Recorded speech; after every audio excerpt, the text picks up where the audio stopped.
وما فعلوا، اللہ نے چونکہ ان کو آزادی دی ہے کہ جو اپنے عقل کو، اپنے وسائل کو جس کام میں چاہے استعمال کرے، تو یہ اس وجہ سے کر رہے ہیں. اور پھر وقالوا هذه انعام وحرث حجر، دین کی ظاہریت میں بے وجہ کی تفصیلات، دین کے ظاہری پہلوؤں میں بلا وجہ کی ڈیٹیلز، نکتہ چینیاں، موشگافیاں. مثلا یہ جانور اور یہ کھیت ممنوع ہے، اس میں کوئی انٹر نہ ہو، یہاں کوئی نہیں آ سکتا، یہ کوئی نہیں کھا سکتا. لا یطعمها الا من نشاء، کوئی اس کو ہاتھ نہیں لگا سکتا مگر جس کو ہم چاہیں. تو دین کسی انسان کی اجارہ داری تو نہیں کہ وہ جس کو چاہے دے اور جس کو چاہے نہ دے، وہ تو اللہ کا دیا ہوا ہے، جو چاہے استعمال کرے. پھر خود سے خود قانون بنا کے کچھ جانوروں کی سواری حرام کر دی کہ ان پہ کوئی سوار نہیں ہو سکتا. کچھ جانوروں پر اللہ کا نام ہی نہیں لیا جا سکتا، یہ بھی خود سے ایک موشگافی نکال لی. اللہ نے کہیں نہیں فرمایا ایسا. اور یہ سب خود ساختہ باتیں، سیلف میڈ ایڈیشن دین کا کس کے نام منسوب کر دیا گیا؟ اللہ کے نام منسوب کر دیا گیا. پھر کیا کہا؟ جو ہمارے ان جانوروں کے پیٹ میں ہیں، یعنی پیٹ کے بچے، وہ صرف مرد کھا سکتے ہیں، عورتیں نہیں کھا سکتے. ہمارے ہاں بھی بعض کھانے صرف عورتیں کھا سکتی ہیں. مثلا ایک مشہور شاید نیاز ہے بی بی فاطمہ کے نام کی، کہ جو کسی بچے یا لڑکے تک کو نہیں دی جا سکتی، چھوٹا بچہ بھی اس کو نہیں کھا سکتا. بی بی کی سہنک اس کو بولتے ہیں، معلوم نہیں کیا. پھر اسی طرح بعض مخصوص نیاز وہ صرف عورتیں کھا سکتی ہیں، مرد نہیں کھا سکتے. پھر یہ کہ حاملہ نہیں کھا سکتی. مثلا مہندی جو ہے وہ بیوہ عورت نہیں لگا سکتی، اور یہ کام کنواری نہیں کر سکتی، اور یہ شادی شدہ نہیں کر سکتی. یہ سب تقسیمیں خود کی ہوئی، کہیں کسی کتاب میں ان کی کوئی ایسی تفصیل نہیں آئی. اور پھر عقل کے مارے اگر وہی بچہ مر جاتا تو کہتے سب کھا سکتے. فرمایا سیجزیہم وصفہم، ان کی سب باتوں کی جزا اور بدلہ اللہ ان کو دے گا، اس کی سزا ان کو ملے گی. اب آپ دیکھیں کہ بظاہر دین کو انہوں نے اپنے ہاتھ میں لیا، اللہ کی حدود توڑی، دین کی ظاہری شکلوں کو اتنی تفصیل میں اڈاپٹ کیا، اور دین کی اسپرٹ سے بالکل بے نیاز ہو گئے، اور قتل اولاد تک کے جرائم کو اپنے لیے بہت آسان کر لیا. معمولی مسائل پہ جھگڑے کیے اور بڑے بڑے جرائم کو ٹھنڈے دل سے گوارا کر گئے. ظاہری چیزوں میں تشدد برتا، قواعد و ضوابط تراشے، اصل دین سے دور کر کے رسوم و رواج میں الجھا دیا. یہ سب رسمیں ہی تو تھیں، یہ نہ کھائے، یہ وہ نہ کھائے، یہ ایسا نہ کرے. جیسے ہمارے ہاں مختلف رسمیں ہیں شادی بیاہ کے موقع پر، اس میں خود ساختہ قوانین ہیں. اور دوسری طرف قتل اولاد کے جرم کو اپنے لیے جائز قرار دے دیا، خدا کے پاکیزہ رزق سے لوگوں کو محروم کر دیا، اور بڑی بڑی چیزوں کو نظر انداز کر دیا. فرمایا ان کا اصل حال کیا ہے؟ قد دلوا وما كانوا مهتدين، یہ بھٹک چکے ہیں، ان کو کوئی سمجھائے بھی تو سمجھنا نہیں چاہتے. جن چیزوں پہ یہ جم گئے ہیں ان سے یہ پھیرے نہیں جا سکتے. انہوں نے لکھا ہے کہ بی بی فاطمہ کی نیاز کی مٹھائی مردوں اور لڑکوں کو نہیں کھانے کی اجازت دی جاتی، خواہ لڑکے روتے رہیں دیکھ کر. بی بی آسیہ کی نیاز پشاور کے علاقے میں بنائی جاتی ہے، جس کے پیچھے تصور ہے کہ موسیٰ علیہ السلام فرعون کے قتل کرنے سے بچ گئے.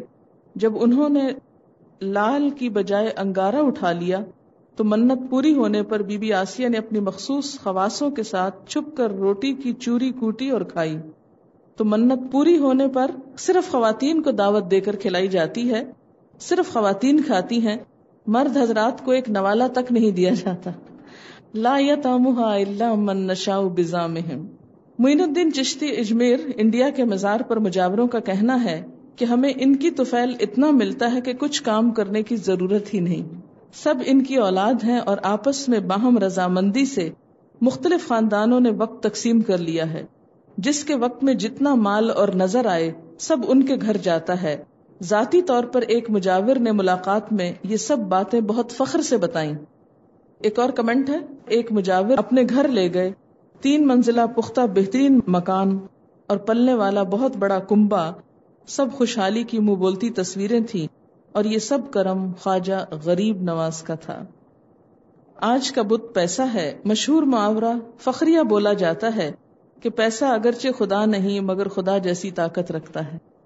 ایک اور کمنٹ ہے، کوئی دوست آ جائے، مہمان رشتہ دار یا کوئی اور ایسا کام آ پڑے جو ہمارا بہت سا وقت لے لے، تو ہم وہ وقت نماز سے نکالنے کی کوشش کرتے ہیں. ہماری نماز مختصر ہو جاتی ہے، خشوع و خضوع کم ہو جاتا ہے. کہیں جانا ہو نماز مختصر کر لیتے ہیں، لیکن کہیں کبھی ایسا کم ہی ہوا کہ دیگر کاموں کے اوقات میں سے اگر کچھ وقت بچ جائے تو ہم اسے کسی نیک کام میں لگائیں، اس کو پھر کسی اور لغویات میں لگا لیتے ہیں. اب تو شادی بیاہ کے گانوں میں بھی تبرک کے طور پر اللہ کا نام ڈال دیتے ہیں. یعنی جب گانے شروع کرتے ہیں تو اس میں سے ایک گانا جو اکثر سب سے پہلے گایا جاتا ہے، رسول پاک کا سایہ مبارک ہو مبارک ہو. افتتاح اس گانے سے کرنے کے بعد آگے ہر قسم کے بیہودہ گانے گا لیے جاتے ہیں. میرے کام والی نے بتایا کہ کئی مزاروں پر آج کل بزرگوں پیروں کی قبروں پر نوٹ برسائے جاتے ہیں. حد یہ ہے کہ گاؤں میں مسجدوں میں عورتیں نوٹ زمین پر برسا کر پھینک کر چلی جاتی ہیں کیونکہ انہوں نے کوئی منت مانی ہوتی ہے. ایک منت یہ بھی ہوتی ہے کہ کسی خاص باغ میں جا کر بطخوں کو کھانا کھلائیں. جنہوں نے یہ ٹرائی کیا ہے وہ کہتے ہیں کہ ان کی دعا ہمیشہ قبول ہوتی ہے.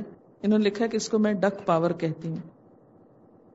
انہوں نے لکھا ہے کہ ہم نے رمضان کا مہینہ اللہ کے لیے مقرر کر لیا اور باقی سارا سال اپنی خواہشات کی پیروی میں گزارتے ہیں. لاڑکانہ میں کسی پیر کے نام کی گائیں وغیرہ کو کہتے ہیں قادریوں کی گائے، اور وہ بے مقصد گھومتی رہتی ہیں. ان کو ذبح نہیں کرتے اور نہ ہی ان کو کوئی پکڑ سکتا ہے. ایک نوجوان لڑکی کی بچی 9-10 ماہ کی تھی کہ دوسرا بچہ پیدا ہونے والا ہو گیا. شوہر کسی ڈاکٹر کے پاس بچہ ضائع کرانے لے گیا. اس نے ایسی دوا دی کہ وہ لڑکی فوراً مر گئی. اس کا جسم اپنا گل سڑ گیا کہ اسے نہلائے بغیر دفن کرنا پڑا.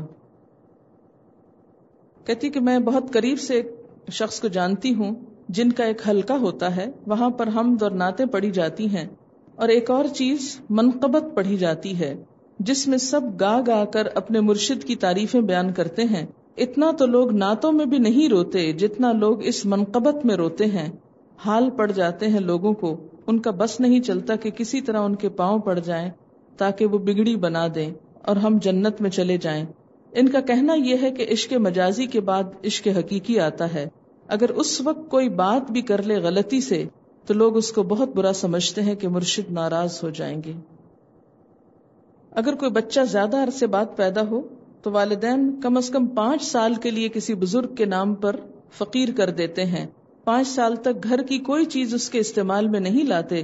جس بزرگ کے نام پر بچہ فقیر کیا جاتا ہے اس کے نام پر مانگ کر بچے کی ضروریات پوری کی جاتی ہیں.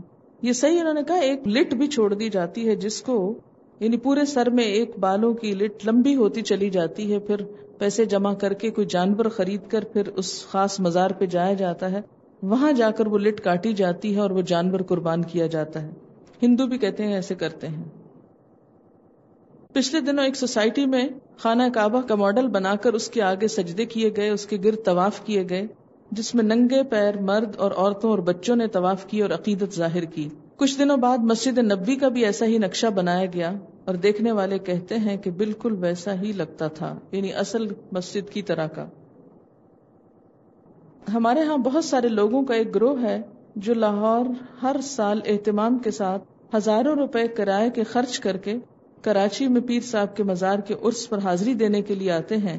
اس میں ان کا عقیدہ یہ ہوتا ہے کہ پیر صاحب کے نام پر دیں گے تو اللہ کے ہاں زیادہ قبولیت کے چانسز ہیں، لیکن دوسری طرف اپنے فرائض یعنی نماز روزہ وغیرہ سب بھول جاتے ہیں اور جان بوجھ کے بھی چھوڑ دیتے ہیں کہ ہمارے پیر و مرشد ہمیں اللہ کے ہاں بخشش کروا دیں گے، اور اسی وجہ سے وہ اپنا لاکھوں روپیہ بھی خرچ کرتے ہیں اور قیمتی وقت بھی. کسی نے لکھا ہے کہ مندرجہ ذیل بزرگوں کے نام پہ فاتح خوانی ہوتی ہے، والدین کے نام پر، امام جعفر کے نام پر، حضرت غوث اعظم کے نام پر، ان لوگوں کے نام پر لوگوں کو کھانا دیا جاتا ہے. جو بچے درباروں پر بڑے ہوتے ہیں یہ نارمل پیدا ہوتے ہیں، مگر پھر لوہے کے ہیلمٹ ان کو پہنا دیے جاتے ہیں جس کی وجہ سے سر نہیں بڑھتا. جس کے بڑھنے کی عمر 7-8 سال ہے، جب اس عمر میں سر نہیں بڑھتا تو سر چھوٹا رہ جاتا ہے جو ماؤس لائک سر کی شکل ہوتی ہے، اور ان سے پھر بھیک منگوا کے کاروبار کیا جاتا ہے. سورۃ زمر میں آتا ہے قل افغیر اللہ تأمرونی اعبد ایھا الجاہلون.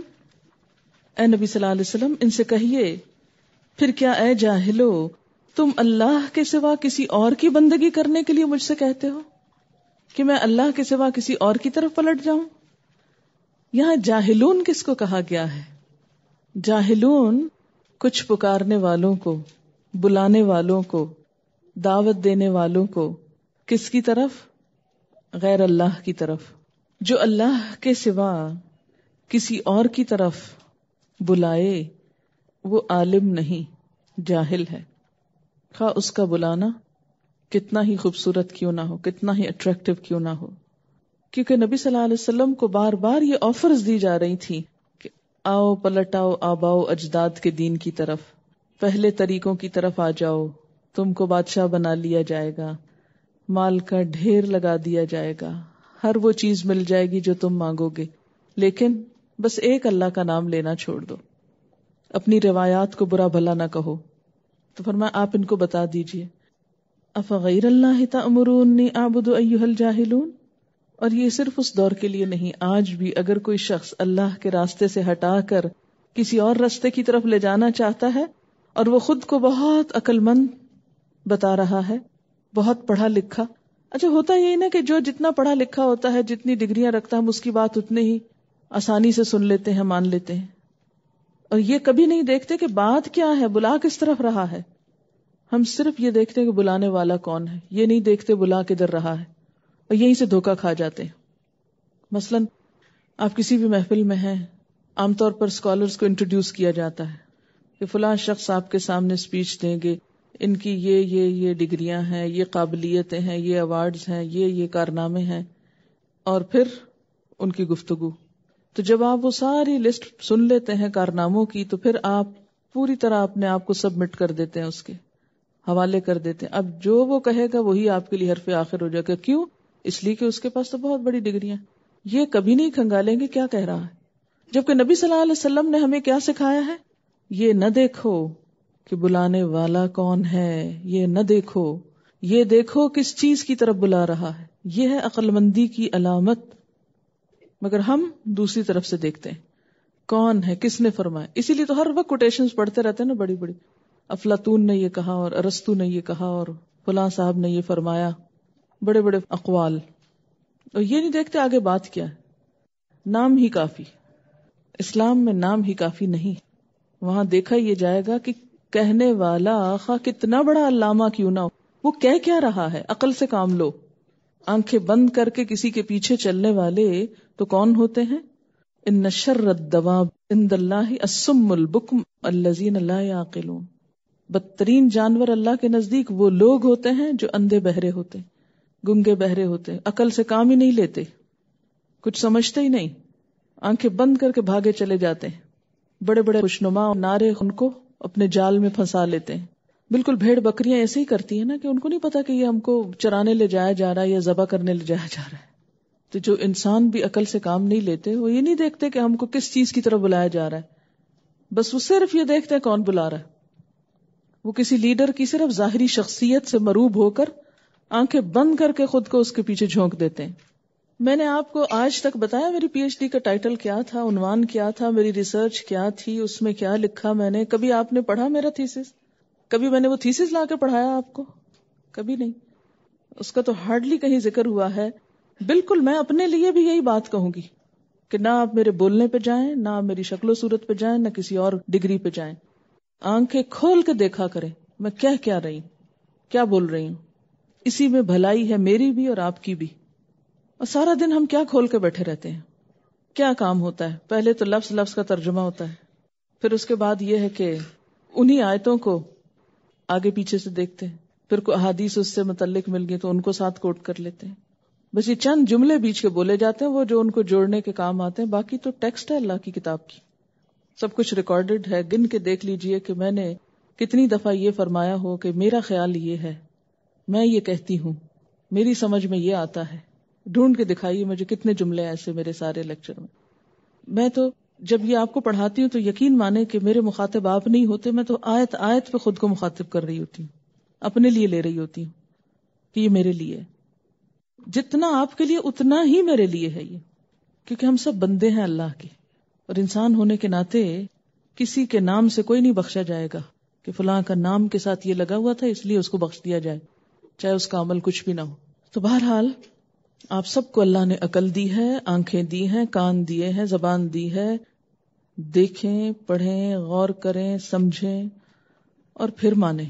قل افغیر اللہ تأمرونی اعبد ایھا الجاہلون، ان سے کہو پھر کیا اے جاہلو، تم اللہ کے سوا کسی اور کی بندگی کرنے کے لیے مجھ سے کہتے ہو؟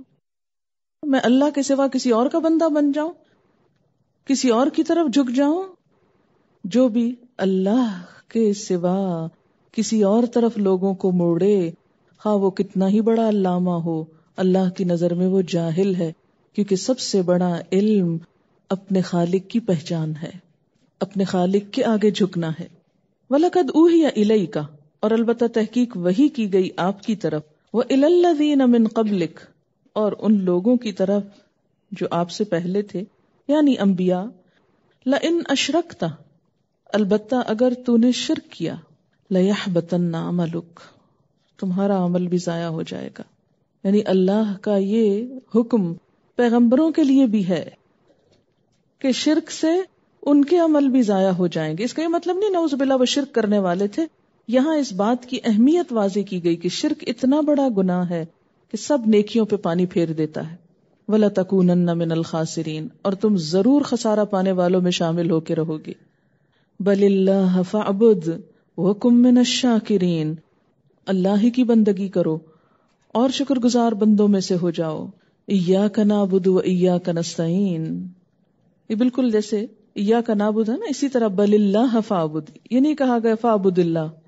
اللہ تعالیٰ کا لفظ جو مفعول ہے اس کو مقدم کیا گیا ہے کلام میں حصر پیدا کرنے کے لیے. وَمَا قَدَرُ اللَّهَ حَقَّ قَدْرِهِ، اور انہوں نے اللہ کی قدر نہیں کی جیسے حق ہے اس کی قدر کرنے کا. انہوں نے اللہ کی قدر نہ کی، اللہ کی وہ عظمت ان کے دل میں نہ ہوئی، وہ اطاعت نہ کی، وہ مقام نہیں دیا اللہ کو جو دینا چاہیے تھا. وَالْأَرْضُ جَمِيعًا قَبْضَتُهُ يَوْمَ الْقِيَامَةِ، حالانکہ زمین ساری کی ساری اس کی مٹھی میں ہوگی قیامت کے دن. وَالسَّمَاوَاتُ مَطْوِيَّاتٌ، اور آسمان لپیٹے ہوئے ہوں گے، بِيَمِينِ، اس کے دائیں ہاتھ میں. اب دیکھیے آسمانوں کی وسعت، وہ سب کچھ لپیٹ کے اس کے دائیں ہاتھ میں ہوگا. کیا ہستی ہے وہ، سبحانہ وتعالی عما یشرکون، پاک ہے وہ اور بہت بلند اس سے جو لوگ شرک کر رہے ہیں. اس کے بارے میں حدیث میں آتا ہے، بخاری وغیرہ کی حدیث ہے، آپ صلی اللہ علیہ وسلم ایک مرتبہ ممبر پہ خطبہ ارشاد فرما رہے تھے. دوران خطبہ آپ نے یہ آیت تلاوت فرمائی اور فرمایا اللہ تعالیٰ آسمانوں اور زمینوں یعنی سیاروں کو اپنی مٹھی میں لے کر اس طرح پھرائے گا جیسے ایک بچہ گیند پھراتا ہے، اور فرمائے گا میں ہوں خدائے واحد، میں ہوں بادشاہ، میں ہوں جبار، میں ہوں کبریائی کا مالک، کہاں ہے زمین کے بادشاہ، کہاں ہے جبار، کہاں ہے متکبر. یہ کہتے کہتے حضور صلی اللہ علیہ وسلم پہ ایسا لرزہ طاری ہوا کہ ہمیں خطرہ ہونے لگا کہ آپ کہیں منبر سمیت گر نہ پڑے. یعنی اللہ کی عظمت و کبریائی سے آپ کا دل لبریز ہو گیا. اسی لیے پہلے حصے میں کہا نا کہ انہوں نے اللہ کی قدر ہی نہیں کی، اللہ کی عظمت کو نہیں پہچانا. انہوں نے کبھی محسوس ہی نہیں کیا کہ اللہ تعالیٰ بڑے کتنے ہیں. جس کے دل میں اللہ کی بڑائی بیٹھ جائے پھر وہ اس کی نافرمانی کا سوچ بھی نہیں سکتا کہ اس کو ناراض کروں، اس کا حکم نہ مانوں.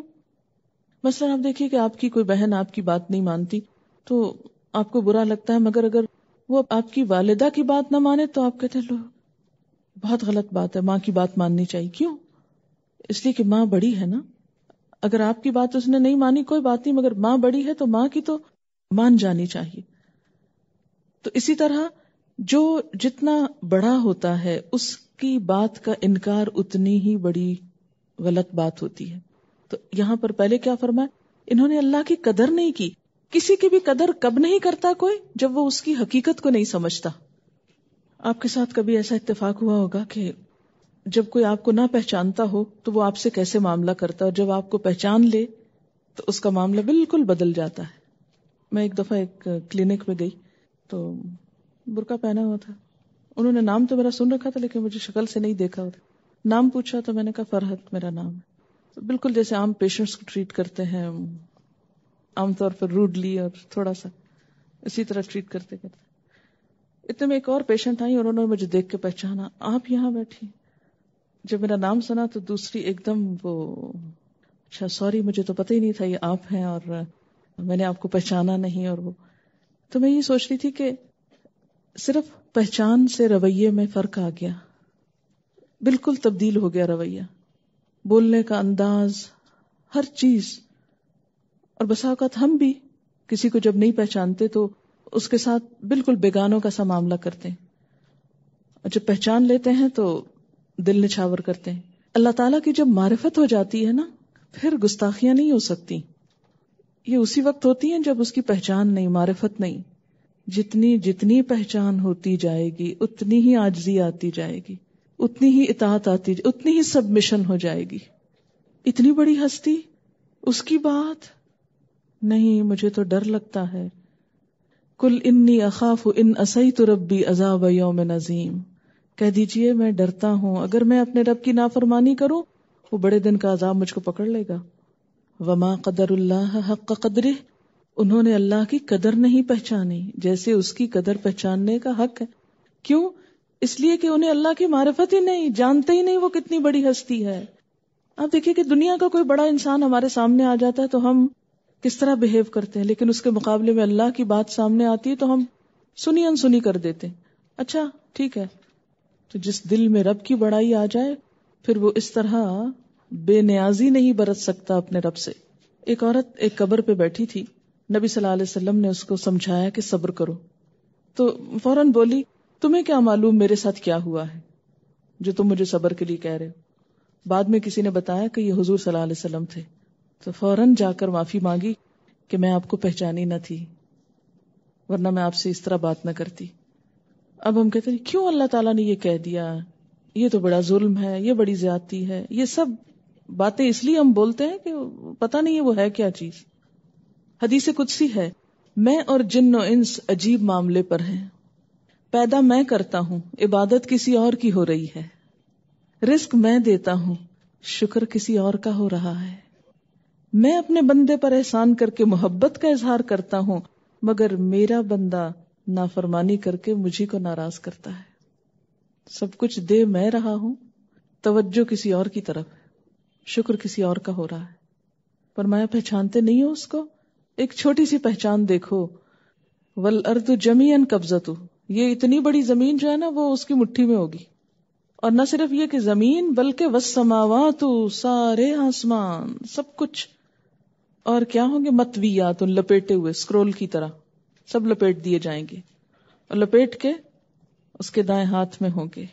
سبحانہ وتعالی عما یشرکون, پاک ہے وہ, بہت بلند ہے ان سب باتوں سے جو یہ شرک کر رہے ہیں کہ اور مخلوق کو اس کے برابر قرار دے رہے ہیں. تو یہ چند باتیں کیا ہیں, کس سے متعلق ہیں؟ شرک سے متعلق ہیں, جن کے بارے میں ہمیں بہت محتاط ہونے کی ضرورت ہے اور بہت کیئرفل ہو کر بات کرنے کی بھی ضرورت ہے, کیونکہ ذرا سی بھی بے احتیاطی جو ہے وہ انسان کو اللہ کی نظر سے گرا دیتی. ہمیں اس بات کی فکر نہیں ہونی چاہیے کہ لوگ ہم کو کیا کہیں گے. فکر ہمیں کس بات کی ہونی چاہیے کہ اللہ تعالیٰ کے ہاں ہمارا کیا مقام ہے. کیونکہ اگر اللہ تعالیٰ ناراض ہو گئے تو ساری دنیا مل کے نہیں چھڑا سکتی, اور اگر اللہ تعالیٰ راضی ہو گئے اور سارے لوگ بھی ناراض ہو گئے ہم سے تو بھی کوئی نقصان نہیں. قرآن میں آتا ہے قل انما انا بشر مثلکم یوحا الی, آپ ان کو بتا دیجئے کہ بے شک میں تم جیسا ہی ایک انسان ہوں, میری طرف وحی کی جاتی. اور وحی کا خلاصہ کیا ہے؟ انما الہکم الہ واحد, کہ تمہارا الہ معبود بس ایک الہ ہے, اس پر ایمان لاؤ, اس سے بس محبت کرو, اسی سے ڈرو, اسی کی اطاعت کرو, اسی کے بن جاؤ. فمن کان یرجو لقاء ربہ, تو جو کوئی اپنے رب کی ملاقات کی امید رکھتا ہے, یرجو امید رکھتا ہے کس کی؟ لقاء ربہ, اپنے رب سے ملنے کی. اسے کیا کرنا چاہیے اس کے لیے؟ رب سے ملاقات کے لیے کیسی تیاری؟ جب آپ کو کسی بڑے انسان سے ملنا ہوتا ہے تو آپ اس کے لیے تیار ہوتے ہیں نا. تو اللہ تعالیٰ سے جو ملاقات کرنا چاہیں ان کو بھی تیاری کرنی چاہیے. کیسی تیاری؟ فَلْيَعْمَلْ عَمَلًا صَالِحًا, نیک کام کرنے چاہیے, اچھے عمل کرنے چاہیے. یہ ہے اصل تیاری, کیونکہ اللہ تمہاری شکلوں کو اور مال کو نہیں دیکھتا. دنیا میں تو تیاری کے لیے یہ دو چیز چاہیے ہوتی ہے نا. جیسے کسی کی شادی ہو تو دو چیزیں چاہیے. ایک تو یہ کہ شکل اچھی ہونی چاہیے، اگر نہیں تو اس کو شادی سے پہلے خوب ایسے انتظام کرنے چاہیے کہ اچھی ہو جائے، اور پھر مزید اچھا بننے کے لیے اچھے لباس. لیکن اللہ ظاہر کو نہیں، اندر کو دیکھتا ہے، تمہارے دلوں، نیتوں اور عمل کو دیکھتا ہے. یہ ہے تیاری. فَلْيَعْمَلْ عَمَلًا صَالِحًا وَلَا يُشْرِكْ بِعِبَادَةِ رَبِّهِ أَحَدًا، اور اپنے رب کی عبادت میں کسی ایک کو شریک نہ کرے، کسی کی بات نہ مانے جہاں اللہ کا حکم آ جائے. یہ ہے تیاری کہ جہاں رب کا حکم آ جائے کسی کو اس کے مقابل نہ آنے دے. نہ ماں، نہ باپ، نہ بہن، نہ بھائی، نہ شوہر، نہ بچے، نہ دنیا کی کوئی حکومت، نہ بادشاہ، نہ کوئی طاقت، نہ اقتدار، نہ دوست، نہ دشمن، کوئی بھی نہیں. وَلَا يُشْرِكْ بِعِبَادَةِ رَبِّهِ أَحَدًا، جو رب سے ملاقات چاہتا ہے پھر اسے اس چیز کا اہتمام کرنا ہوگا. وآخر دعوانا ان الحمد للہ رب العالمین. سبحانک اللہم وبحمدک نشہد ان لا الہ الا انت نستغفرک ونتوب الیک. والسلام علیکم ورحمۃ اللہ وبرکاتہ.